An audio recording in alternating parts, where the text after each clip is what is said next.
तर तिकडे जरांगे आणि भुजबळ यांचे एकमेकांवर आरोप सुरूच आहेत। अजित पवारांना संपवण्याचं षडयंत्र रचलं जात असल्याचा आरोप जरांगेंनी लगावलाय, तर त्यावर अजित पवार यांना कुणीही संपवू शकत नाही असं मंत्री छगन भुजबळ म्हणाले।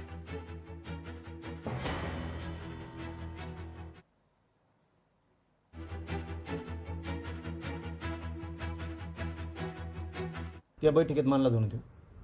मला अजित पवारने गुतीलं होतं त्यावेळेस। आता संधी आहे आपल्याला सगळ्या ओबीसीच्या नेत्याला, नेतृत्व काँग्रेसकडे घ्या, आम्ही सगळे त्या मागे उभा राहतो आणि अजित पवारला डॅमेज करू म्हणजे माझा बदला पाहायला भरून निघल।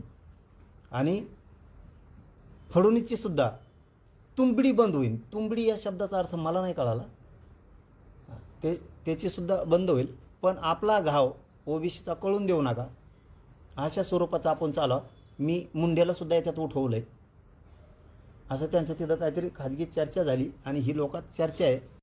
अजित पवारांना संपवण्याचा तुम्ही प्रयत्न करताय? काय संपवणार मी काय संपवणार? अजित पवारांना संपवणार कोणी संपवू शकत नाही अजित पवार। लोकशाही मराठी ऐका, पहा, जागरूक रहा।